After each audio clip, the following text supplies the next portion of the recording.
이 은혜와 긍휼과 평강, 아마 그리스도인들이면은 뭐 아주 자주 듣는 말이고 익숙한 말이기는 합니다만은 또 어떨 때는 정확하게 의미를 놓칠 때도 있고요. 또 우리가 너무나 익숙하다 보니까 그냥 지극히 당연한 것처럼 여길 때가 많습니다. 그러나 이것이 얼마나 우리의 신앙생활에 있어서 가장 본질적인 것인지 한번 살펴보려고 합니다. 우선 출애굽기 34장으로 가셔서 하나님께서 이 아론이 만든 금송아지 때문에 진노하시고 그들을 심판하신 다음에 이제 모세에게 두 번째로 다시 시내산으로 올라오라고 명령하시면서 두 번째로 시내산에 올라온 모세에게 하나님께서 이제 자기 자신을 계시하시는 장면이 나옵니다. 자신을 밝히시는 거예요. 내가 주다.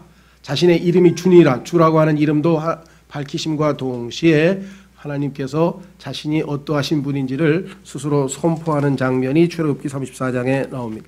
확인해 보겠습니다. 출애굽기 34장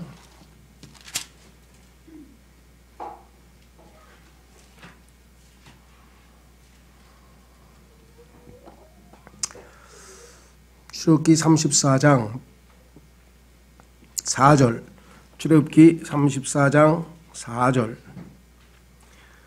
모세가 처음 것과 같은 돌판 두 개를 깎고 아침에 일찍 일어나 주께서 자기에게 명령하신 대로 돌판 두 개를 자기 손에 들고 시내산에 올라가니 주께서 구름 가운데 내려오사 그와 함께 거기 서서 주의 이름을 선포하시니라. 주의 이름, 여기서 주님의 이름이 어떤 이름이냐 그런 뜻이 아니고 주라는 이름이에요. 그러니까 우리말의 이 동격의 어란 말은 그러니까 그 하나님의 이름이 주라 이 말이에요. 주. 그런데 그 주는 히브리어로는 여호와예요. 근데 여호와를 영어로는 Lord, Lord라고 했고 우리말로는 주죠. 그래서 그 주라는 이름을 선포해 주시기 위해서 창세기 1장 1절에 나오는 하나님께서 처음에 하나님께서 하늘과 땅을 창조하시니라 했을 때 그 하나님은 객관적인 하나님이세요. 천지 만물을 창조하신 창조주, 전능자란 뜻이에요. 전능자, 창조주. 그런 의미에서의 God. 그런데 이번에는 인간과의 관계 가운데에서 새로 자신의 이름을 알려주신데 그래서 주예요. 주.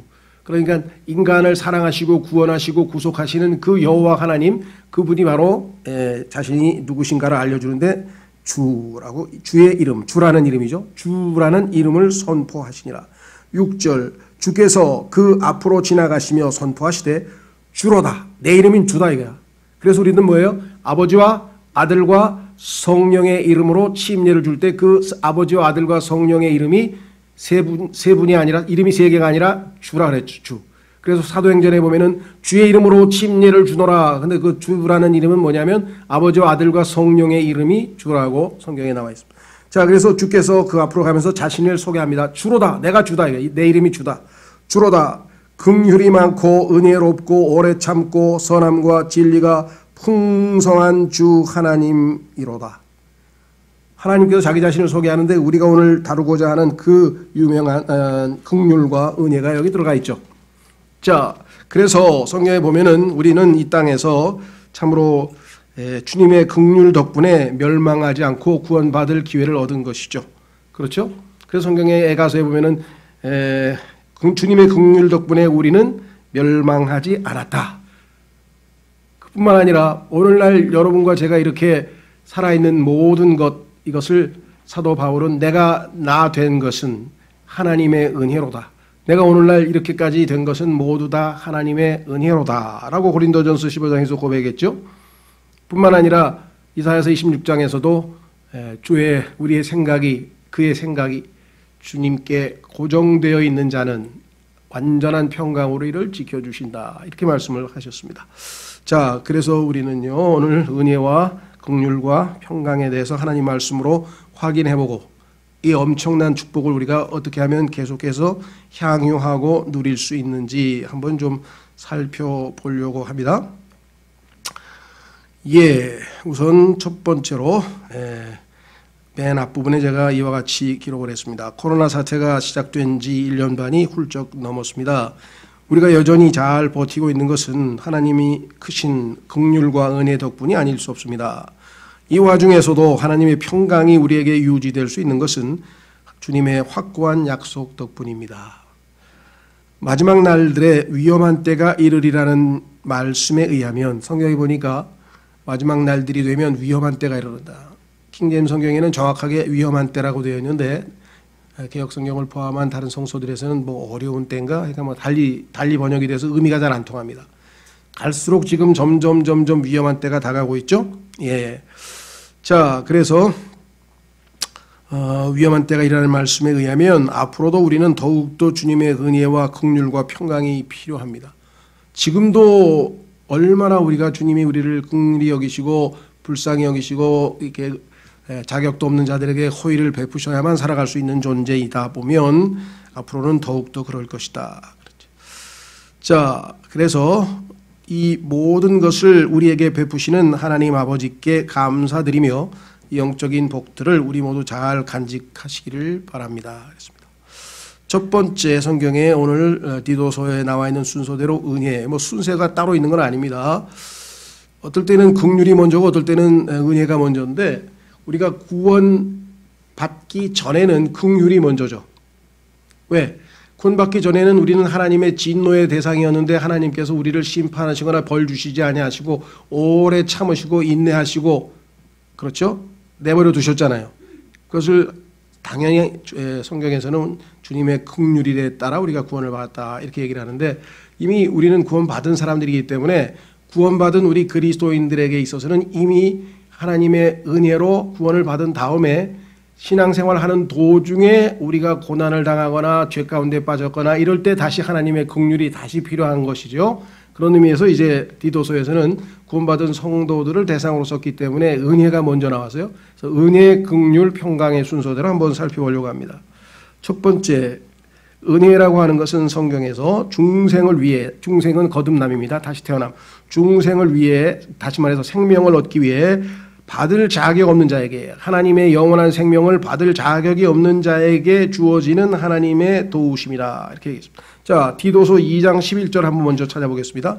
성경 구절은 여기에 다 적지는 않았습니다. 디도서 2장 11절.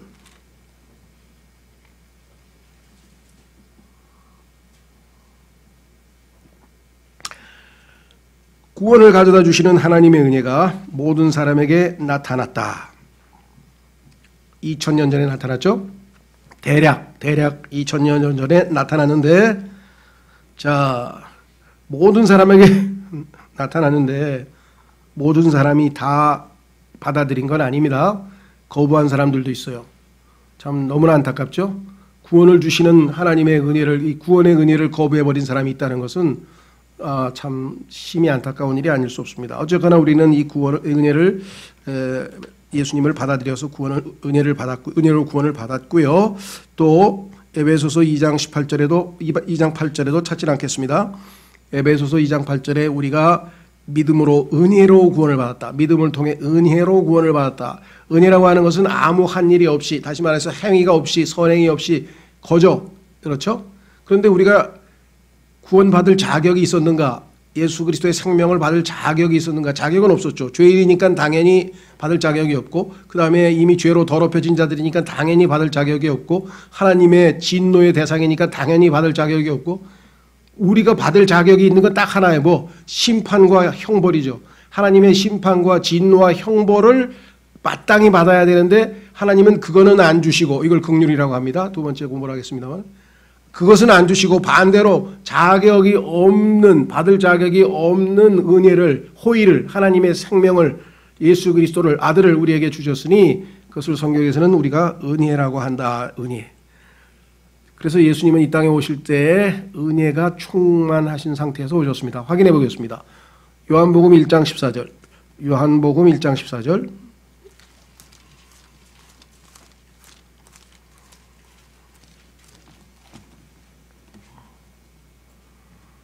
요한복음 1장 14절. 성육신에 관한 말씀이죠. 말씀이 육신이 되어 우리 가운데 거하심에 우리가 그분의 영광을 보니 아버지의 독생하신 분의 영광이요 은혜와 진리가 충만하더라. 은혜와 진리로 가득 차 계신 분이시더라. 16절. 우리가 다 그분의 충만하심에서 받았음에 그 충만하심으로부터 받았는데 뭘 받았느냐? 특히 그 중에서 은혜를 대체하는 은혜니. 자, 은혜는 한 번 받고 끝나는 게 아니죠. 구원받을 때 구원의 은혜, 이거는 이미 우리는 받았고 그 이후에 매일매일의 삶에서 우리가 살아갈 때도 은혜로 살아가죠. 그렇죠? 예, 우리가 은혜로 살아갑니다. 여러분 이렇게 지하철에서 길 건너서 여기 사거리에서 길 건너서 교회로 오실 때 보면은 바로 지금 그 식당 건물 여기 뭡니까? 여기 무슨 갈비집 바로 옆 건물에 예배당이 하나 있는데 그 예배당 이름 혹시 보신 적 있으세요? 은혜로 사는 교회예요. 은혜로 사는 교회. 이름 잘 지었다. 은혜로 사는 교회. 은혜로 살죠, 우리 그리스도인들이. 자, 그래서 여기 보시면 은혜를 대체하는 은혜. 그래서 성경에서 뭐라고 하느냐? 여기 두 번째입니다. 하나님의 은혜를 통해 향유하고 있는 성화의 상태. 자, 로마서 5장 2절로 가보겠습니다. 로마서 5장 2절. 로마서 5장 2절로 가면 저희가 은혜로 구원을 받은 다음에도 계속해서 우리가 은혜 가운데 서 있어야 돼. 은혜 가운데 서 있다. 5장 1절서부터 보겠습니다. 그러므로 우리가 믿음으로 의롭게 되어 이미 우리에게 이루어졌죠. 우리는 주 예수 그리스도를 통해 하나님과의 화평을 누리는도다. 현재 우리가 누리고 있는 행복한 상태죠. 하나님과 우리와 화평한 관계에 있습니다. 두 번째 2절, 또 우리가 그분을 통해 지금 우리가 서 있는 이 은혜 안에, 지금 현재 우리가 은혜 안에 서 있어요. 믿음으로 들어감을 얻었으며, 구원받을 때 믿음 아니고 생활에서의 믿음, 매일매일의 삶에서 주님을 의지하고 믿음으로 처음에 받은 은혜 말고 그 다음 은혜를 대체하는 은혜, 은혜를 대체하는 은혜를 받기 위해서 우리가 그 안으로 들어가서 하나님의 영광의 소망을, 이거는 우리가 미래죠. 미래 주님께서 오실 때 누리게 될 소망을 기뻐하였느니라 고 성경은 분명하게 말씀을 하고 있습니다.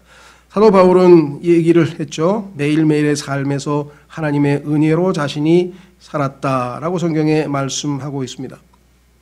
한번 확인해 보겠습니다. 예. 고린도전서 15장 10절. 고린도전서 15장 10절.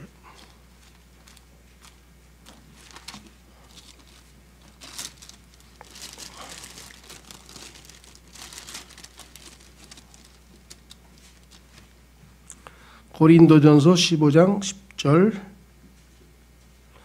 하나님의 은혜로 내가 지금의 내가 되었으니, 이제껏 모든 것이 다 하나님의 은혜로 이루어졌다. 구원받을 때만 하나님의 은혜로 이루어진 것이 아니라 매일매일의 삶이 은혜로 이루어진다. 자격이 있어서 주어지는 것이 아니라 하나님께서는 자격이 없음에도 불구하고 우리에게 계속해서 한량없으신 은혜를 베푸신다라고 성경은 우리에게 말씀하고 있습니다.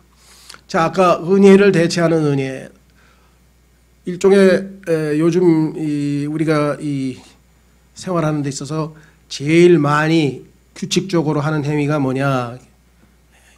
휴대폰 충전입니다. 휴대폰 충전. 전지 배터리 떨어지면 전지가 중단이 되면은 아주 전화도 못 걸고 아무것도 못 하는 시대가 되어 버렸죠. 그래서 전부 다 충전기.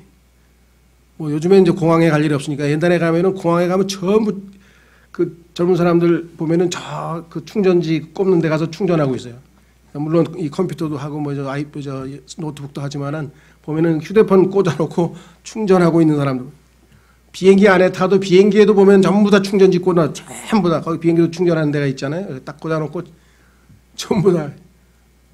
예, 우리도 은혜를 계속 충전받지 않으면은 은혜가 다 고갈되면은 성경에 보니까 여기에 은혜에 이르지 못하는 경우도 있어요. 그것은 쓴뿌리가 마음에 생겨서 불평불만하고 이렇게 되면, 자, 그래서 우리는 주님의 은혜를 통해 향유하는 성화의 상태가 항상 유지되는 게 아니죠. 계속해서 우리는 충전을 받아야 됩니다. 그래서 은혜를 대체하는 은혜가 우리에게 매일 필요하다. 세 번째는 하나님으로부터 오는 덕스러움. 자, 성경에 보니까 여러분 어떠세요? 이렇게 보니까 어떤 사람은 얼굴만 봐도 뭐예요? 은혜스럽죠. 저 사람 좀 얼굴이 밝고 하나님의 은혜가 충만한 것 같다. 그렇죠? 예. 그래서 그 덕스러운 모습, 그 사람의 말과 행동과 또 삶의 모습을 보면 하나님의 은혜가 임해 있다라고 하는 것을 이렇게 직감하고 느낄 수 있는 그러한 것도 역시 성경에서는 우리 은혜라고 말씀을 합니다. 그래서 성경에 보니까 이 야고보서 1장 17절에 모든 좋은 것은 하나님께서 위로부터 우리에게 내려주신다라고 성경에 말씀을 했죠. 자, 그래서 성경에 보니까 이 은혜를 받을 수 있는 우리 은혜라고 하는 것은 우리에게 어떻게 향유할 수 있느냐. 첫째, 거기 밑에 봅니다. 은혜를 주시는 분은 하나님이십니다. 은혜는 주체가 은혜를 우리에게 주시는 분은 하나님이죠. 그래서 뭐라고 썼습니까? 제가 거기에 하나님께서 그 베드로전서 5장 10절에 보면은 하나님께서 우리에게 은혜를 주신다. 우리에게 은혜를 베푸시는 분, 물론 부모님 은혜도 있고 친구의 은혜도 있고 우리가 자격도 없는데 누군가가 나에게 호의를 베풀어주면 그것도 은혜긴 은혜지만 그러나 궁극적으로 우리 그리스도인들에게 필요한 것은 하나님의 은혜인데, 자, 하나님께서 두 번째 성경에 보니까 고린도전서 1장 4절에 그리스도를 통해서 주신다는 게, 하나님께서 우리와 관계를 맺으실 때는 항상 중재자이신, 그렇죠? 우리와 하나님과의 관계에서 항상 예수 그리스도께서 중재하신다. 복을 주실 때도 그렇고 기도를 들어서 하나님께 올리실 때도 그렇고 하나님과 우리 사이에 중재하시는 분은 예수 그리스도. 세 번째, 삼위일체 하나님 중에서 성령의 역사하심으로, 성경에 보니까 히브리서 10장 9절에 성령님의 타이틀이 The Spirit of Grace, 은혜의 영이야. 은혜의 영께서 우리에게 하나님의 은혜를 역사하도록, 우리가 그것을 우리 삶에서 적용되도록 베풀어 주신다. 그래서 아버지와 아들과 성령께서 우리를 주시죠. 그래서 하나님께서 그리스도를 통해 성령의 역사로, 그러면 이것이 어디에서 이루어지는가? 여기 나와 있네요. 은혜의 왕좌에서 나누어 주신다. 그러니까 은혜의 왕좌 앞으로 나아오라. 그런데 안 나간 사람은 은혜를 못 받는 거겠죠. 하나님 은혜의 왕좌 앞에 가면 하나님께서 필요한 때에 도우시는 은혜를 주신다. 그렇죠? 그리스도를 통해 성령의 역사로. 그래서 히브리서 4장 16절에 은혜의 왕좌에서 우리에게 제공해 주신다. 그런데 이 은혜에 이르지 못하면 우리가 부주의해서 또는 게을러서 또는 우리가 세상의 쾌락에 빠져서 이 은혜를 누리지 못하는 상태가 되면 어떻게 되는가? 우리의 마음속에 쓴뿌리가 생겨요. 쓴뿌리가 생겨서 어떻게 되는가? 그의 삶이 복되질 못해. 불만에 가득하거나 짜증이 가득하거나 불안이 가득하거나 염려가 가득하거나 딱 보면 뭐예요? 아우, 은혜가 전혀 없는 얼굴 모습과 삶의 모습을 하고 있는 모습을 우리가 보게 되죠. 대표적인 경우 가인 같은 사람은 어떻게 했습니까? 하나님께서 복을 주시겠다 그랬는데 하나님 방식대로 안 하고 지멋대로 하나님께 예배해놓고 하나님께 야단 맞으니까 한다는 소리가 얼굴을 인상을 팍 쓰면서 지금 불만이 가득해서 하나님 앞에 너 왜 이렇게 인상 써? 너 왜 이렇게 인상 써? 은혜가 없어서 인상을 쓰는 거죠. 예. 그 다음에 두 번째는 뭡니까? 말투. 성경에 보니까요, 우리의 말투가 은혜로워야 된다고 골로새서 4장 얘기를 했죠. 근데 그리스도인들의 말투가 은혜로운 거 보셨습니까? 그 사람이 은혜가 충만해야 은혜롭게 얘기를 하지, 그 사람이 지금 잔뜩 짜증이 나 있고 불만이 나 있고 쓴뿌리가 나 있는데 뭔 입에서 은혜로운 소리가 나오겠어요? 딱 들어보면 알아요. 저 사람 지금 은혜가 없네. 저 집에 가서 충전 좀 하셔요. 충고하세요. 집에 가서 충전 좀 하시라고. 어떻게? 은혜의 왕좌 앞에 무릎 꿇고 거기서 하나님이 주시는 그 은혜를 충분히 받으시라. 왜? 그분은 은혜와 진리가 충만하신 분이라고 성경에 말씀하셨으니까, 그 충만함으로부터 우리가 받는다고 말씀하셨으니까 거기 가서 받으시라. 딴 데 가서 받지 말고. 자, 그래서 우리는 뭐 은혜에 대해서는 이미 여러분이 지금 신앙생활 1, 2년 한 것도 아니고 오랫동안 하면서 그 은혜의 소중함과 그 은혜의 가치에 대해서 모르는 그리스도인들은 없습니다. 두 번째, 긍휼. 이것이 우리에게 지금 현재 더 필요하죠. 왜? 코로나 사태로 인해서 우리가 심신이 지쳐있고 나약하고 힘들고 정말 이게 한계치가 점점 다가옵니다. 물론 제일 힘든 사람들, 우리 지금 그 의료진들, 간호사들 보니까 막 거의 지금 exhausted, 완전히 그냥 다 모든 진이 빠질 정도가 된 상태가 됐다고 얘기하는데, 옆에서 지켜보기가 딱하기도 하고요. 정말 기도를 더 열심히 해야 되겠다. 그분들과 공무원들 그 방역 수고하는 그 두 분 그 사람들을 성경에서 하나님의 일꾼들이라고 성경에 말씀했는데 로마서에서 그분들을 하나님께서 우리나라에 주셔서 그 사람들이 그렇게 수고하지 않았더라면 여러분과 제가 이렇게 전 세계 어디에서보다도 이렇게 편안하게 코로나 사태 중에서도 지낼 수 있겠습니까? 몇만 명씩 죽어나가고 막 선진국이라고 하는 미국에도 하루에 막 15만 명, 지금도 막 10만 명이 넘잖아요.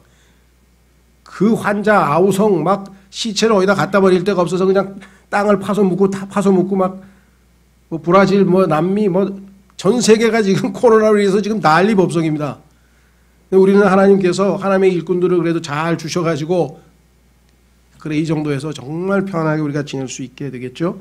그래서 우리에게는 긍휼이 하나님이 불쌍히 여기시는 것이 필요한데 첫 번째 긍휼 죄를 지은 자에게 베푸는 동정심 혹은 참으심. 죄를 지으시면 하나님은 의로우신 분이기 때문에 반드시 심판하셔야 돼요. 심판을 내리셔야 돼요. 형벌을 주셔야 돼요. 그렇죠? 그런데 하나님께서 참고 계신 거예요. 여러분들 기억나세요? 하나님께서 얼마나 오랫동안 참으셨는지 한번 생각해 보십시오. 예를 들면 저는 1955년생이니까 55년에서 81년도에 구원을 받았으니까 25살, 26살. 그러면 그 중에서 뭐 10년 동안은 제가 죄를 별로 안 졌다고 칩시다. 10년은 아니지만 하여간 그래도 그러면 11살부터 죄를 지어가지고 한 15년 동안 얼마나 많은 죄를 졌겠어요. 만약에 제가 하나님이라고 한다면 아마 1년도 못해서 벌써 지옥불에 던졌어요. 넌 가망성이 없어. 제가 봐도 집어 던졌을 거예요.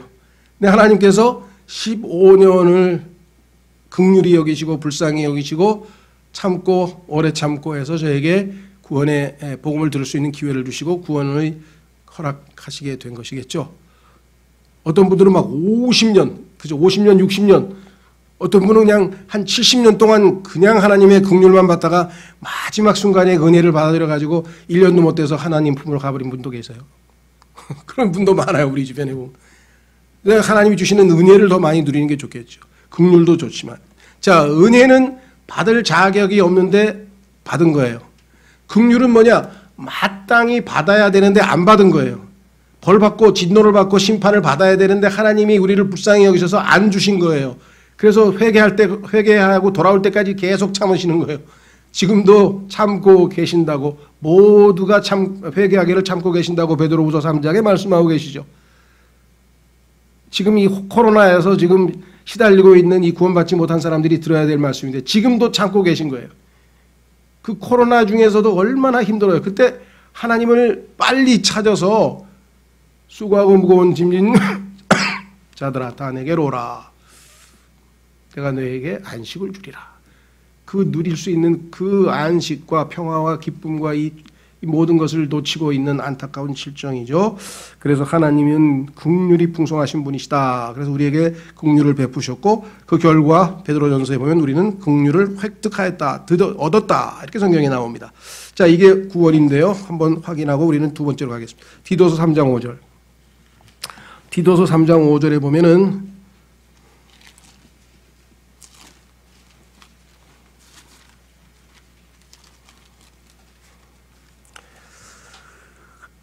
그분께서 우리를 구원하시되 우리가 행한 의로운 행위로 하지 아니하시고 오직 자신의 긍휼에 따라 다시 태어남의 씻음과 성령님의 새롭게 하심으로 하셨고, 그러니까 구원을 긍휼에 따라 하셨다라고 하는 것을 우리는 분명히 알고 있죠. 여기서 하나님의 긍휼을 얻지 못한 사람은 없습니다.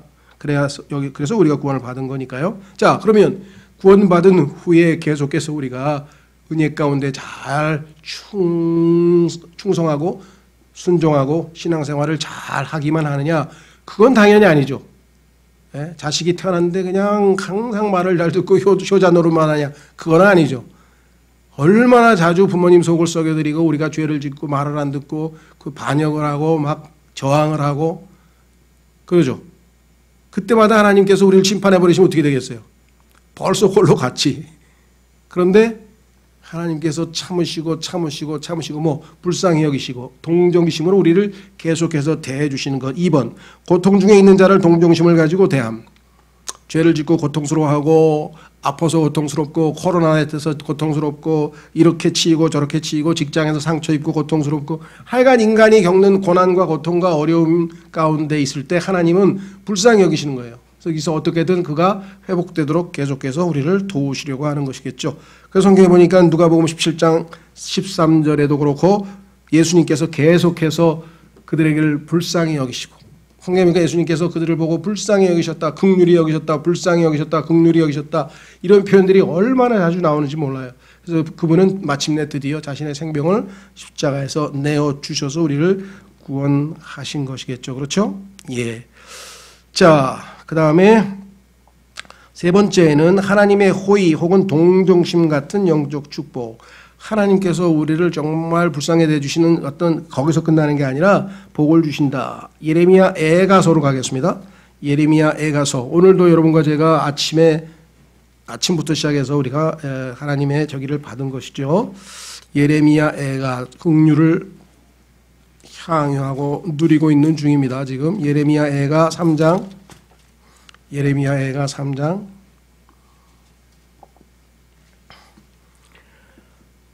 22절, 예레미야애가 3장 22절. 주의 긍휼로 말미암아 우리가 소멸되지 아니하였으니, 지금 현재 소멸되지 않고 구원도 받고 이렇게 멀쩡하게 살아있는 것은 주님의 긍휼 덕분이다. 그분의 불쌍히 여기심은 끝이 없도다. 시편 136편에 가면요, 그분의 긍휼은 영원하시도다, 그분의 긍휼은 영원하시도다.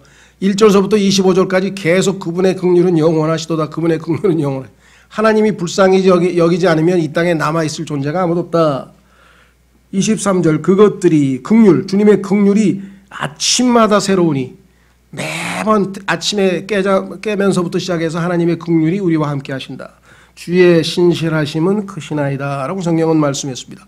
자, 우선 느헤미야 9장으로 가셔서, 느헤미야 9장으로 가서 조금 길지만 한번 성경 구절을 쭉 읽으면 이것이 이스라엘 역사일 뿐만 아니라 동시에 여러분과 저의 신앙생활의 지금까지의 여정이었다는 것을 우리가 느낄 수 있을 것입니다. 그때마다 하나님께서 얼마나 우리를 긍휼히 대하셨는지를 한번 우선 살펴보려고 합니다. 자, 구약성경 느헤미야, 역대하 다음이죠. 역대하 다음 느헤미야 9장.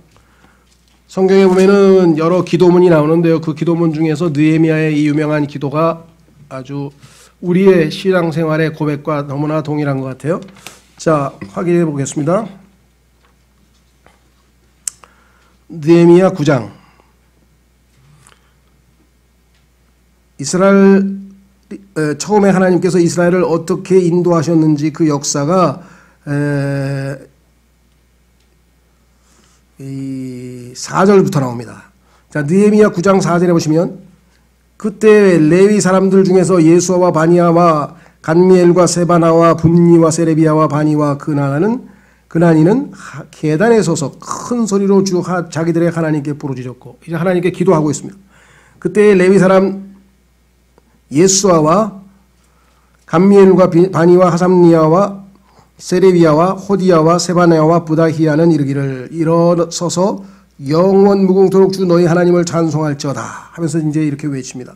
주의 영화로운 이름 곧 모든 찬송이나 찬양보다 위로 높여진 그 이름을 찬송할지어다. 주의 이름이 우리는 높임받을지어다. 주 곧 주는 홀로 주시니 주께서 하늘과 하늘들의 하늘과 그것들의 모든 군대와 땅과 그 안의 모든 것과 바다들과 그 안의 모든 것을 지으시고 그것들을 다 보존하시오매 하늘의 군대가 주께 경배하나이다. 주는 주 하나님이시니 주께서 전에 아브라함을 택하사 갈대아 사람들의 우르에서 데리고 나오시고 그에게 아브라함이라는 이름을 주셨으며 그의 마음이 주 앞에 신실하심을 보시고 그와 언약을 맺으사 가나안 족속과 헷 족속과 아모리 족속과 브리스 족속과 여부스 족속과 기르가스 족속의 땅을 주되 내가 말하였거니와 그것을 그의 씨에게 주리라고 하셨으며 또 주의 말씀들을 이루셨사오니 이는 주께서 의로우시기 때문이니이다. 주께서 우리 조상들이 이집트에서 고통받는 것을 보시고 홍해 옆에서 그들의 부르짖음을 들으시고 파라오와 그의 모든 신하와 그의 땅의 온 백성에게 표적들과 이적들을 보이셨사오니 이는 그들이 저들에게 교만히 행함을 주께서 아셨기 때문이니이다. 이와 같이 주께서 이름을 내심이 이날과 같았나이다. 주께서 또 그들 앞에서 바다를 가르사 그들이 바다 가운데를 마른 땅 위로 지나가게 하시며 그들을 핍박하던 자들을 힘센 물에 돌을 던지듯 깊은 들 속에 던지시고 또 그들을 낮에는 기름 구름 기둥으로 인도하시고 밤에는 불 기둥으로 인도하사 그들이 가야 할 길에서 그들에게 빛을 주셨사오며 또 시내산에서 내려오시고 하늘로부터 그들과 말씀하사 바른 판단의 법도와 참된 법들과 선한 법규와 명령을 그들에게 주시고 또 주의 거룩한 안식일을 그들에게 알려주시며 주의 종 모세의 손으로 훈계와 법규와 법들을 그들에게 명령하시고 그들을 굶주림으로부터 인하여 하늘로부터 그들에게 빵을 주시며 그들의 목마름으로 인하여 반석에서 그들을 위에 물을 내시고 또 주께서 전에 그들에게 주시겠다고 맹세하신 땅에 그들이 들어가 그것을 소유할 것을 그들에게 약속하셨나이다. 그런데 어떻게 됐습니까? 그러나가 나오네요. 그러나 그들과 우리 조상들이 교만히 행하며 목을 굳게 하고 주의 명령에 귀를 기울이지 아니하고 순종하기를 거부하며 우리하고 너무 비슷하네요. 주께서 자기들 가운데서 행하신 이적들을 깊이 생각하지 아니하고 목을 굳게 하며 반역하여 대장 하나를 임명하고 자기들을 속박한 곳으로 되돌아가고자 하였사오나 오직 주는 항상 용서하시는 하나님이시요 은혜로우시며 긍휼이 많으시며 분노하기를 더디하시며 큰 친절을 베푸시는 분이시므로 하나님이 출애굽기 34장에 말씀하셨던 그것을 그대로 인용하죠. 그들을 버리지 아니하셨나이다. 참으로 그들이 자기들을 위해 부어 만든 송아지를 만들고 이르기를 우상 숭배했죠. 뭐라고 했습니까? 그들은 곧 너를 이집트에서 데리고 올라온 뒤에 하나님이니라 하여 큰 경노를 일으켰사오나 우리도 하나님 대신에 돈을 사랑하고 하나님 대신에 물질을 사랑하고 하나님 대신에 권력을 사랑하고 하나님 대신에 뭔가 다른 것을 우리 마음속에 깊이 품고 우상 숭배하죠. 19절 여전히 주께서는 많은 긍휼을 베푸사 그들을 광야에 버리지 아니하셨으며 여전히 그뿐입니까? 계속해서 그들에게 긍휼을 베푸신 얘기가 여기 계속 반복되어 나와요. 다 읽을 수는 없고요. 27절로 가시면 27절에도 보면은 이렇게 나와 있습니다. 그러므로 주께서 그들의 원수들의 손에 넘겨주사 그들이 그들을 괴롭게 하며 그들이 고난을 당하여 주께 부르짖을 때 주께서 하늘에서부터 그들의 말을 들으시고 주의 많은 긍휼에 따라 구원자들을 그들에게 주사 그들의 원수들의 손에서 그들을 구원하게 하였으나 그러나 또 죄를 지었죠. 28절 그들이 안식을 얻은 뒤에 다시 주 앞에서 악을 행함으로 이스라엘 역사와 우리 역사하고 똑같아요. 주께서 그들의 원수들의 손에 버려주사 그들을 지배하게 하시다가 그들이 돌이켜 회개 주께 부르짖음에 주께서 하늘에서부터 그들의 말을 들으시고 여러 번 주의 긍휼에 따라 그들을 건져내시고 30절 그러나 주께서 여러 해 동안 그들을 참으시고 또 주의 제언자들 속에 있는 주의 영으로 그들에게 증언하시되 그들이 들으려 하지 아니하므로 주께서 그 땅들의 백성들 손에 그들을 넘겨주시되 그럼에도 불구하고 그의 크신 긍휼로 인하여 주께서 그들을 진멸하지 아니하시며 버리지도 아니하셨사오며 아니하셨사오니 주는 은혜로우시고 긍휼이 많으신 하나님이시니이다. 이렇게 하는 걸 기도라 그래요. 기도할 때 뭐 주세요.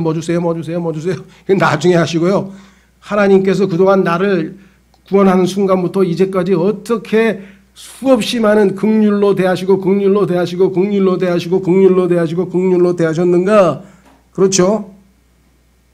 자, 그래서 이 기도문에서 나중에 한번 차분히 읽어보시면서 긍휼에다가 밑줄을 쳐보시면요. 우리는 하나님께 말 안 듣고 불순종하고 하나님은 긍휼히 여기시고 그 과정이 우리의 지금까지의 신앙 생활이었다는 것을 우리가 고백하지 않을 수 없고 그래서 주의 긍휼이 매일 새롭다 그러죠. 매일 새롭다. 하루하루가 주의 긍휼하심이 새롭다고 예레미야 애가서의 시편 기자가 이야기를 했었죠. 자, 그래서 두 번째 결론은 뭡니까? 교재 주보에 보시면 주님의 긍휼 덕분에 우리는 멸망하지 아니하였으며 주께서는 긍휼을 기뻐하시는 분이시기에 미가서에 그렇게 써 있습니다. 우리가 긍휼을 얻었으며 매일 긍휼을 얻어야 합니다. 또한 중요한 거 이거 있습니다. 우리도 지체들을 긍휼히 대하여야 합니다. 로마서 1장 31절에 보면은요. 이 땅의 죄인들의 죄, 우리의 과거의 모습 중에 하나가 뭐냐면 긍휼이 없는 자라 그래요. 사람이 힘들고 고통스러운데 그 사람을 불쌍히 여기는 마음이 없는 자들, 그런 자들이었다 과거에. 그런데 주님이 긍휼이 많으신 분이기 때문에 우리 그리스도인들은 주변에서 정말 납득하기 어려운 일도 저지르고 정말 우리가 보기에는 안타까운 상황이 있을지라도 그들을 불쌍히 긍휼히 여기셔서 하나님께 기도하고 또 그들을 우리가 긍휼로 대해 주어야 한다. 마지막 세 번째 평강. 첫째는 적대감을 끝내는 언약 오는 합이죠. 로마서 5장 6절에 하나님과 우리 사이가 원수 사이라 그랬대요. 원수 사이. 그렇죠? 예. 그래서 예전에도 보면 이 부부 사이가 별로 안 좋았다 할 때 평생 원수라 할 때 평생 원수라. 하나님과 우리가 잘못하면 평생 원수 사이로 지낼 뻔했는데 중간에 예수 그리스도께서 끼어들어서 하나님과 우리를 화해시키는 분이 되셨다. 그래서 우리는 예수 그리스도를 믿고 하나님과 화해하여서 자 하나님과 화평을 누리는도다. 그것이 그리스도인으로 누리는 첫 번째 영적인 복이라 그랬죠. We have peace with God. 왜? 믿음으로 의롭게 되었으니 now we have peace with God. 우리는 하나님과 함께 화평을 누리는도다. 하나님께서 우리를 더 이상 진노하시거나 심판하시거나 벌하시거나 그러지 아니하신다. 문제는 어디에 있는가? 하나님은 여전히 우리를 좋게 대하시는데 우리가 하나님께 불순종하고 하나님께 죄를 짓고 이렇게 되면 불안한 마음이 생기는 거예요. 다시.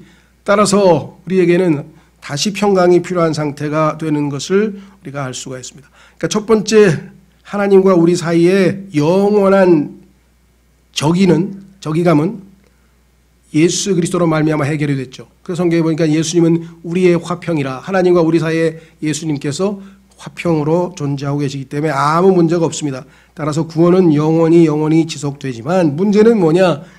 매일매일의 오늘 하루에 내일 하루에 매일매일의 삶에서 우리가 계속해서 평화를 누리는 삶을 살고 있느냐? 아닙니다.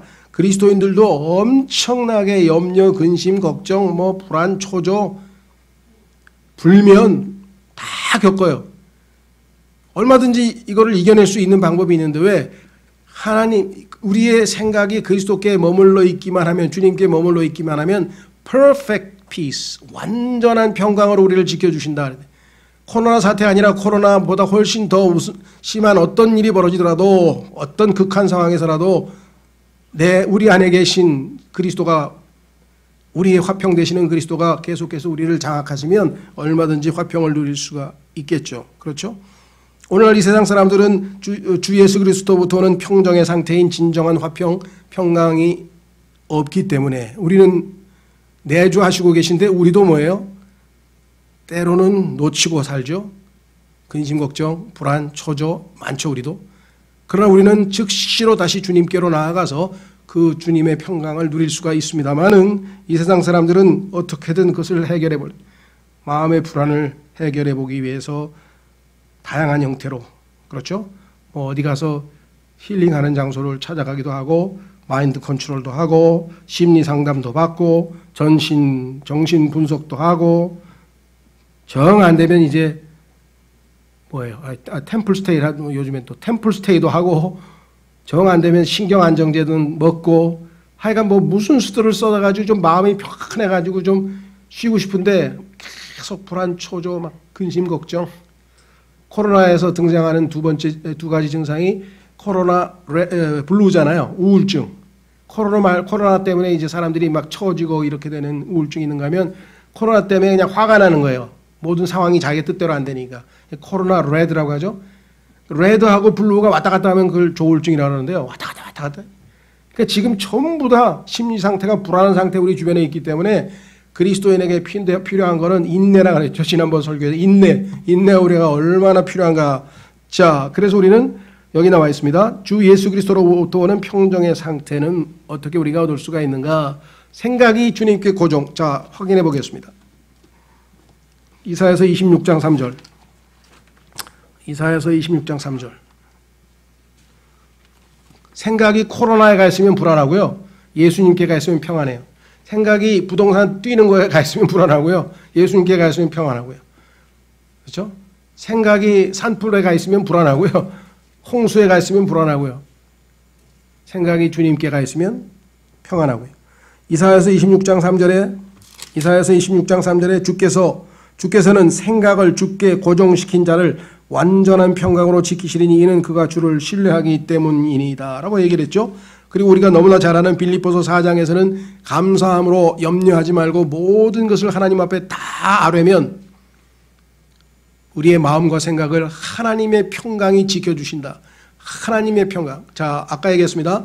하나님과 함께하는 평강, peace with God. 이거는 구원받은 모든 그리스도인들이 현재 누리고 있는 상태예요. 하나님이 나를 지금 혹시 지금 내가 죄를 많이 지었는데 지옥에 보내지 않을까? 그렇게 불안해하는 사람은 그건 믿음이 약한 사람이고요. 성경에서는 구원받은 이후에 하나님의 자녀에 대해서는 하나님께서 그와 같은 정죄는 없어요. 다만 매일매일의 삶에서 내가 불편한 거야. 하나님께 죄를 지었으니까 하나님 앞에 나갈 때 불편한 걸 자꾸 피하게 되는 것이죠. 이와 같이 평강을 누리지 못하는 이것을 성경에서는 뭐가 필요하냐? 하나님의 평강이 필요합니다. 자, 예수님께서 제자들과 함께 배를 타고 갑니다. 갈릴리 호수가 막 파도가 지금 물결이 쳐가지고 지금 막 난리가 났어요. 그래서 아이고 주님 우리 죽습니다. 뭐 하십니까? 막 저 뱃머리 배 뒷부분에서 주님께서 편안하게 주무시고 계신 거예요. 그 난리통에. 아니 지금 잠잘 때냐고. 제자들에게는 뭐가 없어요? Peace of God. 하나님의 평강이 없어요. 예수님께는 뭐예요? Peace of God. 하나님의 평강이 있는 거예요. 아무렇지도 않은 거예요.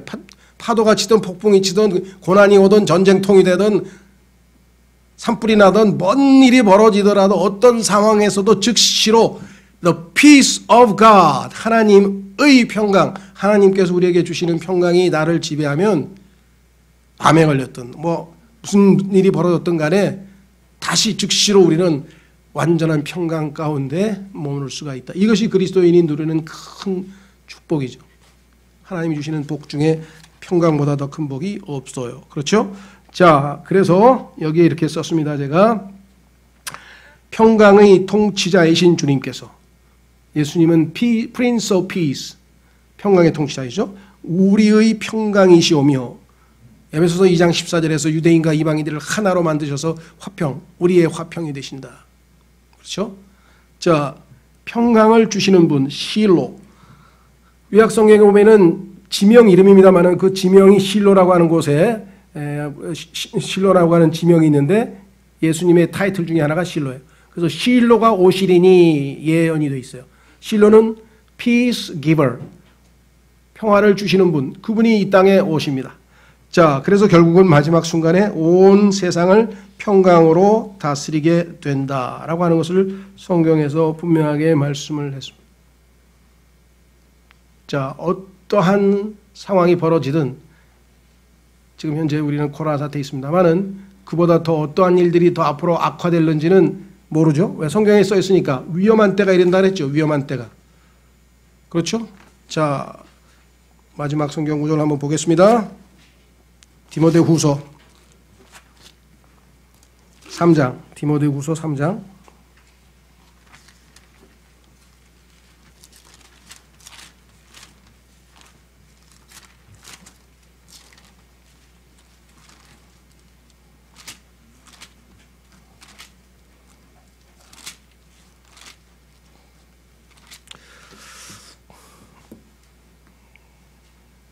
디모데후서 3장 그 부분이 딱 성경이 찍혀 있네요. 제가 신기하게 마지막 할 수 없이 이걸로 봐야 되겠네. 예. 자, 3장 보세요. 디모데후서 3장. 또한 이것을 알라. 즉 마지막 날들의 위험한 때가 이르리라. 위험한 때라고 되어 있죠. 성경에 정확하게. 사람들이 자기를 사랑하며 탐욕을 부리며 자랑하며 교만하며 신성모독하며 부모에게 불순종하며 감사하지 아니하며 거룩하지 아니하며 본성에 애정이 없으며 협정을 어기며 거짓 고소하며 절제하지 못하며 사나우며 선한 자들을 멸시하며. 예전에는 착한 사람이 착하다 그랬는데 그게 아니라 아이 바보, 아이고 이런 사회가 됐어요. 배신하며, 배신, 고집이 세며 높은 마음을 품으며, 결정적인 게 맨 마지막에 나오죠. 하나님을 사랑하기보다는 쾌락들을 더 사랑하며 하나님의 성품의 모양은 있으나 그것의 능력은 부인하리니 이런 자들에게서 돌아서라. 자, 이 많은 리스트가 나와 있는데 이 리스트 중에서요, 끝부분에 보니까 하나님을 사랑하기보다는 쾌락들을 더 사랑하며, 이게 결론이고요. 맨 처음은 뭐였습니까? 첫 번째 1절은, 2절은 사람들이 누구를 사랑한다고요? 자기를 사랑하며. 신앙에 있어서의 모든 문제는, 이 세상의 인간의 모든 문제는 뭐죠? 마음이죠. 무릇 지킬 만한 것이 마음이니 이는 인생의 모든 문제가 마음에서 나옴이라. 잠언 4장 23절에. 그래서 잠언 4장 22절에는 우리의 육체 건강에 대해서 얘기했어요. 하나님의 말씀이 우리의 육체를 건강하게 해준다고 돼서 육체 건강, 그 다음에 마음의 건강에 대해서 마음을 지키라 이 말이에요. 마음을 놓으면, 마음을 놔버리면은 우리는 이 땅에서 신앙생활을 해야 나갈 수 없죠. 그래서 인생의 모든 문제는 마음에서 비롯됩니다. 그래서 여기 첫 번째가 자기를 사랑하는 거예요. 거기서부터 타락이 시작이 돼요. 점점 맨 마지막에 뭐예요? 하나님보다 쾌락을 더 사랑하게 되는 것이 이 땅에서 위험한 때의 증상이라고, 모습이라고 성경은 말씀하고 있습니다. 이런 세상이 더 악화되고요. 자연현상은 말할 것도 없고 인간들이 다 망가뜨려놨으니까 더 악화되고 인간들은 더 포악해지고 더 사나워지고, 진화론자들은 진화한다는 했는데 거꾸로죠. 인간이 점점 포악해지고 점점 악해지고 맨 마지막에서는 하나님을 사랑하는 대신에 쾌락을 사랑하고, 맨 마지막 계시록 13장 9절에 They worshipped the dragon. 그들이 용을 경배하더라. 인간의 마지막 운명은요, 마귀, 하나님께서 멸하시고 불못에 불호수에 던져버릴 마귀에게 경배하는 사회가 곧 그 사회로 지금 가고 있어요. 하루 계속 나가고 있어요. 얼마나 어떤 일들이 벌어질지 한번 생각해 보십시오. 우리는 하나님의 긍휼하심과 하나님의 은혜로 하나님의 평강을 유지하면서 그 어떠한 상황에서도 살아갈 수 있도록 우리를 만반의 준비를 해 주신 것입니다. 이 복을 우리가 마음껏 향유하고 어떤 상황에서도 승리하는 여러분과 제가 될 수 있기를 하나님께 이 시간 기도하도록 하겠습니다.